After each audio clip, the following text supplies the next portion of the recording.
오늘 우리에게 주시는 하나님 말씀은 다니엘 11장 20절에서 35절 말씀입니다. 그 왕위를 이을 자가 압제자를 그 나라의 아름다운 곳으로 두루 다니게 할 것이나 그는 분노함이나 싸움이 없이 몇 날이 못되어 망할 것이요. 또 그의 왕위를 이을 자는 한 비천한 사람이라 나라의 영광을 그에게 주지 아니할 것이나 그가 평안한 때를 타서 속임수로 그 나라를 얻을 것이며 넘치는 물 같은 군대가 그에게 넘침으로 말미암아 패할 것이요 동맹한 왕도 그렇게 될 것이며 그와 약조한 후에 그는 거짓을 행하여 올라올 것이요 소수의 백성을 가지고 세력을 얻을 것이며 그가 평안한 때에 그 지방의 가장 기름진 곳에 들어와서 그의 조상들의 조상이 행하지 못하던 것을 행할 것이요 그는 노력하고 탈취한 재물을 무리에게 흩어주며 계략을 세워 얼마 동안 산성들을 칠 것인데 때가 이르기까지 그리하리라.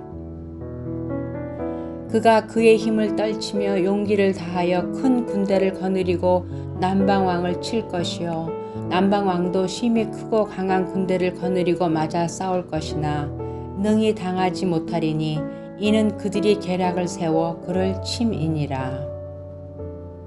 그의 음식을 먹는 자들이 그를 멸하리니 그의 군대가 흩어질 것이요 많은 사람이 엎드려져 죽으리라. 이 두 왕이 마음에 서로 해하고자 하여 한 밥상에 앉았을 때에 거짓말을 할 것이라. 일이 형통하지 못하리니 이는 아직 때가 이르지 아니하였으므로 그 일이 이루어지지 아니할 것임이니라. 북방왕은 많은 재물을 가지고 본국으로 돌아가리니 그는 마음으로 거룩한 언약을 거스리며 자기 마음대로 행하고 본토로 돌아갈 것이며 작정된 기한에 그가 다시 나와서 남방에 이를 것이나 이번이 그 전번만 못하리니 이는 기띔의 배들이 이르러 그를 칠 것임이라. 그가 낙심하고 돌아가면서 맺은 거룩한 언약에 분노하였고 자기 땅에 돌아가서는 맺은 거룩한 언약을 배반하는 자들을 살필 것이며 군대는 그의 편에 서서 성소 곧 견고한 곳을 더럽히며 매일 드리는 제사를 폐하며 멸망하게 한 가증한 것을 세울 것이며 그가 또 언약을 배반하고 악행하는 자를 속임수로 타락시킬 것이나 오직 자기의 하나님을 아는 백성은 강하여 용맹을 떨치리라. 백성 중에 지혜로운 자들이 많은 사람을 가르칠 것이나 그들이 칼날과 불꽃과 사로잡힘과 약탈을 당하여 여러 날 동안 몰락하리라. 그들이 몰락할 때에 도움을 조금 얻을 것이나 많은 사람들이 속임수로 그들과 결합할 것이며 또 그들 중 지혜로운 자 몇 사람이 몰락하여 무리 중에서 연단을 받아 정결하게 되며 희게 되어 마지막 때까지 이르게 하리니 이는 아직 정한 기한이 남았음이라.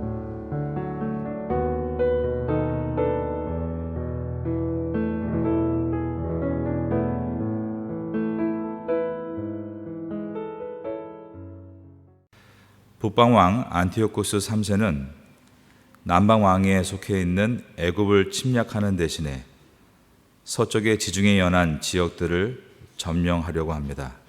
지중해에 있는 해안 도시들, 섬들, 그리고 해안 교통로를 점령하려고 한 것입니다.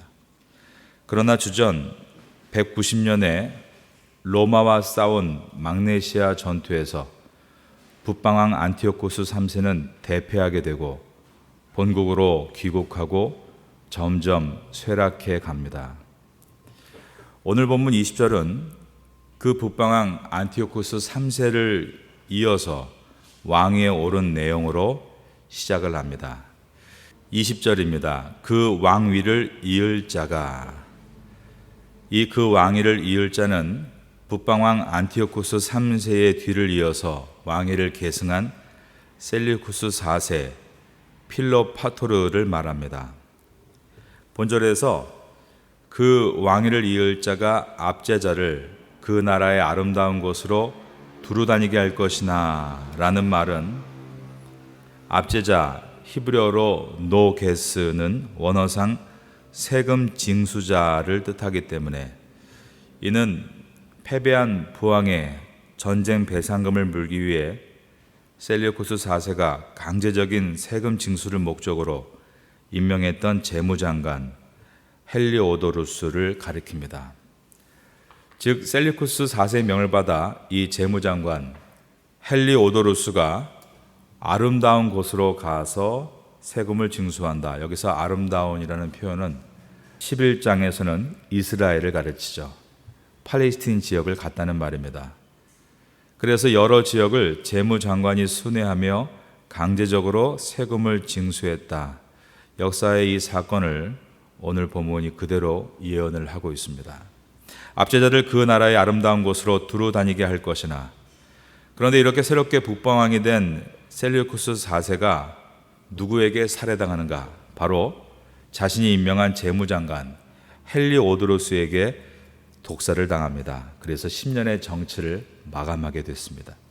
이 내용을 20절 하반절은 그는 분노함이나 싸움이 없이 몇 날이 못되어 망하게 될 것이요 라고 예언하고 있습니다.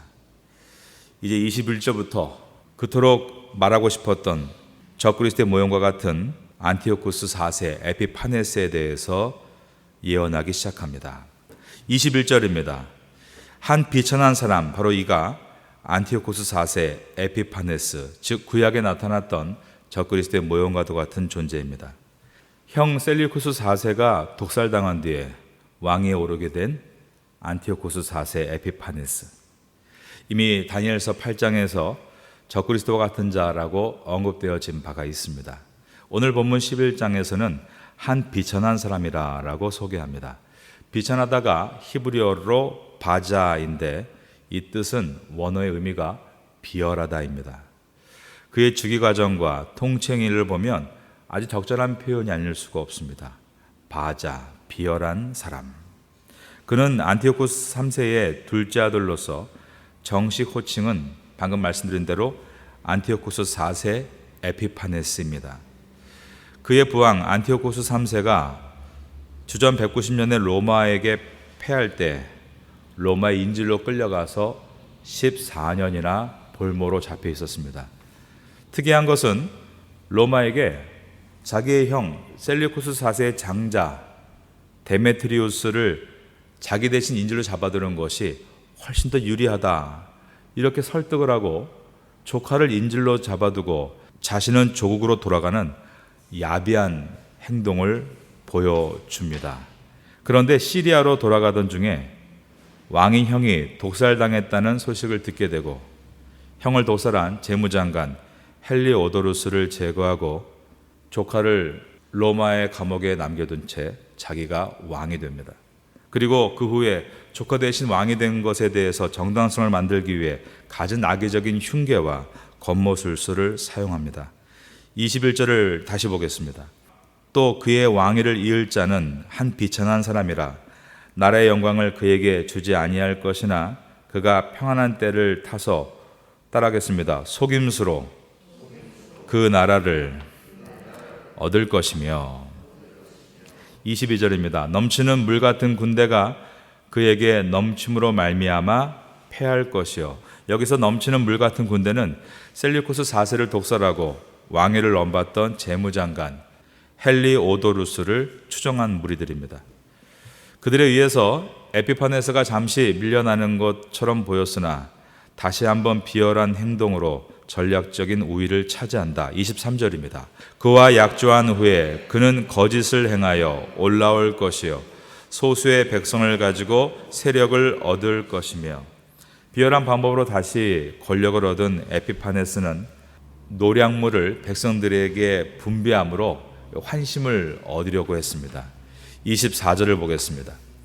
그가 평안한 때에 그 지방의 가장 기름진 곳에 들어와서 그의 조상들과 조상들의 조상이 행하지 못하던 것을 행할 것이요 그는 노략하고 탈취한 재물을 무리에게 흩어주며 계략을 세워 얼마 동안 산성들을 칠 것인데 때가 이르기까지 그리하리라. 이처럼 노략물을 나누어주면서 파퓰리즘 정책이죠. 사람들의 환심을 사서 정권을 안정시킨 다음에 이제 1차 애굽 침공을 나갑니다. 25절입니다.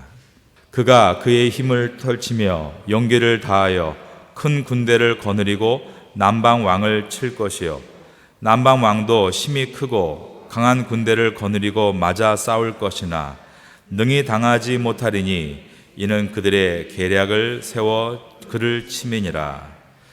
에피파네스가 남방 왕, 즉 애굽으로 내려가는 1차 침공에서 또 그의 방법은 계략을 세웠다라고 되어 있습니다. 이처럼 24절과 25절에 계략을 세워가 두 번 나옵니다. 계략을 세워 로마에서 탈출하고 계략을 세워 자기의 백성들을 끌어안고 또 계략을 세워 1차 침공을 하는 이 안티오쿠스 4세 에피파네스는 그의 별명대로 비열한 자입니다. 북방왕 안티오쿠스 4세 에피파네스가 애굽으로 내려가서 싸우고 있는 남방왕 톨레미 6세는 사실은 자신의 누이였던 클레오파트라의 아들이죠. 그러니까 혈육으로 따지면 삼촌 조카인 셈입니다. 북방왕 안티오쿠스 4세 에피파네스는 자신의 조카 남방왕 톨레미 6세를 패배시키는데 이 1차 애굽 침공에서 승리할 때 어떻게 계략을 세워서 이겼는가? 톨레미 6세의 측근들을 매수했다는 것입니다. 이 역사의 이야기가 여기 그대로 예언되어 있습니다. 톨레미 6세는 측근들의 배반으로 왕위에서 쫓겨났습니다. 26절을 보겠습니다. 그의 음식을 먹는 자들이 저를 따라하겠습니다. 그를 멸하리니. 그의 음식을 먹는 자, 즉 톨레미 6세의 신하들을 가리키죠. 그들이 왕을 배신했다라는 표현입니다. 그의 군대가 흩어질 것이요 많은 사람이 엎드려져 죽으리라. 27절입니다. 이 두 왕이 마음이 서로 해하고자 하여 따라하겠습니다. 한 밥상에 앉았을 때에. 이것은 북방왕 안티오코스 4세 에피파네스가 남방왕 자기의 조카 톨레미 6세를 죽이지 않고 포로로 끌고 간 것을 말합니다. 서로 앉아서 밥을 먹죠. 삼촌, 조카 그러면서 말이죠. 근데 둘 다 마음에 다른 계략이 있는 겁니다. 어떤 숨겨진 의도가 있는가 하면 톨레미 6세가 포로로 잡혀가서 왕위를 폐하게 된 다음에 남방에서는 톨레미 7세를 세워서 그들의 수도인 알렉산드리아에 머무르고 있습니다.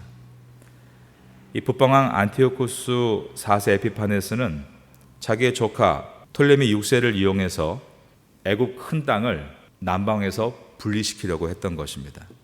그런 속내가 있었고 또 톨레미 6세는 이 삼촌의 힘을 이용해서 다시 자기의 왕권을 탈환하고 싶은 욕망이 있었습니다. 이 두 가지의 서로 다른 마음을 가지고 지금 한 밥상에 앉아있다. 이 역사의 사건을 기가 막힌 표현으로 27절에 기록되어 있는 것입니다. 여러분, 인간이 머리 많이 굴리고 뭔가 거짓말을 하고 계략을 꾸미지만 그 모든 것도 하나님의 주권 안에 있는 것이다. 하나님이 인도하신다는 것을 성경은 너무나 분명하게 보여주고 있습니다. 28절을 보겠습니다.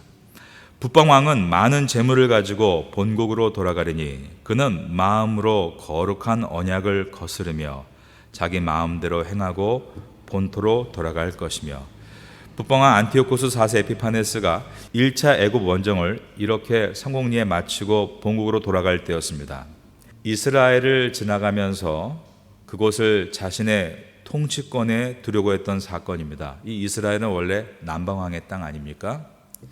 이제 이스라엘을 유린하는데 어떻게 유린하는가? 에피파네스는 자신을 추종하던 아론의 혈통 대제사장 야손을 물러가게 하고 이제는 아론의 혈통도 아닌 베냐민 지파 사람 메넬라우스를 대제사장으로 임명하고 성전 기물을 탈취하고 예루살렘 성 안에 이방인의 군대를 주둔시킵니다.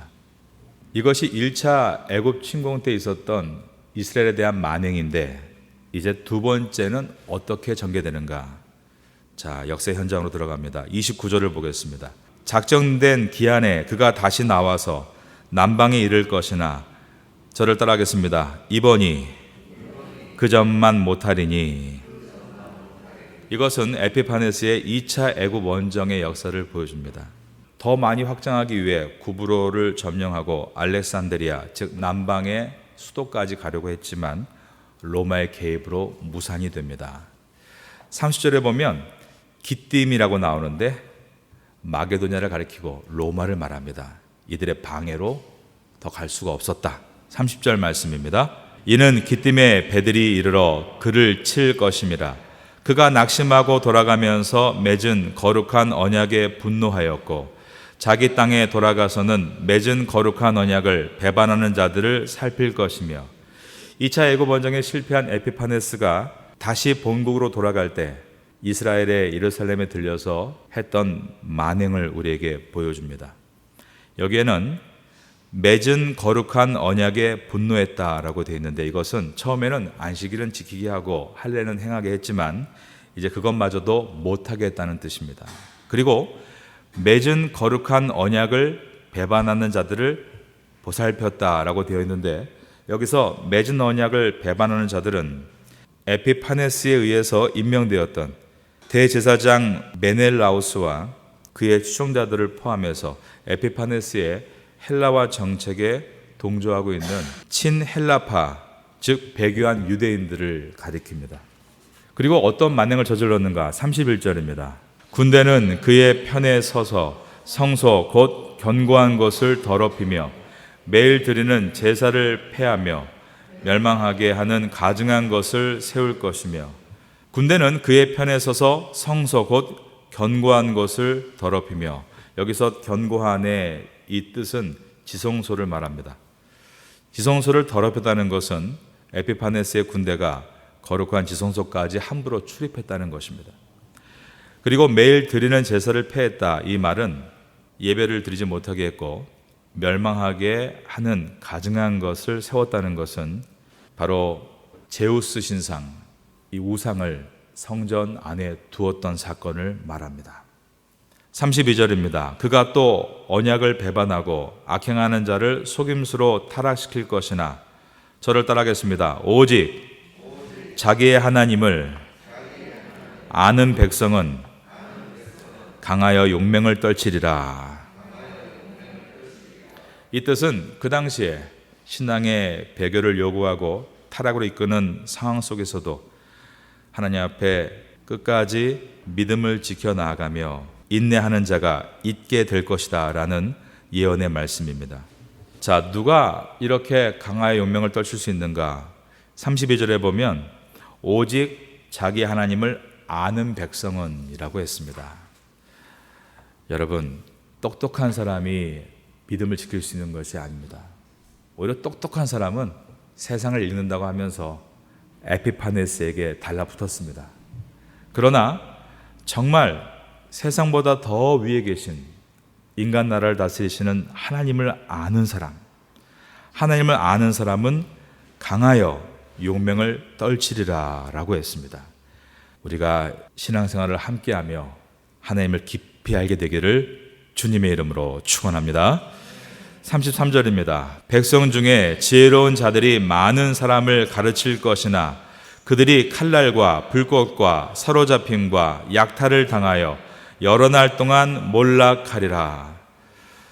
백성 중에 지혜로운 자들, 여기서 지혜로운 자라는 것은 신앙적 통찰력과 총명을 가진 사람들입니다. 신실하고 경건한 신앙인들입니다. 이들이 적그리스도의 모형과 같은 하나님을 배교하게 만들고 악한 것을 믿게 만드는 이 안티오쿠스 4세 에피파네스의 만행에서 믿음을 지키다가 핍박과 환난 가운데 여기에 나와 있는 대로 칼날과 불꽃과 사로잡힘과 약탈을 당하고 여러 날 동안 몰락하리라. 즉 많은 고통과 어려움이 있다라고 하지만 그러나 여기에서 끝까지 인내하는 사람들은 반드시 아주 귀한 열매를 얻게 될 것이다 라고 말씀하고 있습니다. 자, 34절을 보겠습니다.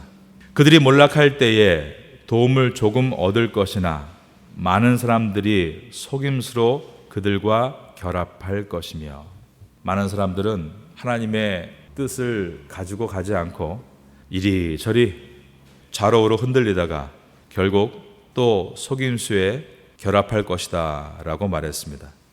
유다 마카비 가문이 있었는데 안티오코스 에피파네스의 만행을 보고 격분해서 봉기를 일으킵니다. 그래서 승리합니다. 삽시간에 분위기가 다시 원래대로 돌아왔습니다. 그러자 그 사이에서 갈팡질팡하던 사람들은 이번엔 또 다시 우리는 하나님을 믿어야 된다라고 또 원래의 모습으로 돌아오려고 합니다. 그러나 그런 자들에게는 유다 마카비는 또 다른 권력일 뿐입니다. 유다 마카비에 의해서 이루어지는 왕조가 바로 하스모니안 왕조이기 때문입니다. 사람을 믿고 의지하고 거기에 힘을 맞추려고 하면 이와 같이 늘 흔들리고 헤매이고 마는 것입니다. 그러나 앞서 언급했던 33절의 지혜로운 자, 즉 신앙과 경건함이 있고 통찰력과 총명이 있는 자들은 오히려 이러한 위기 가운데 하나님 편에 서서 믿음을 지키려다가 순교도 당하고 많은 매도 맞고 고난을 당할 것이나 그들은 오히려 그 고난과 환난을 통해서 연단받아 하나님의 신부와 같이 정결하게 되며 끝까지 사명을 감당한다. 35절의 말씀입니다.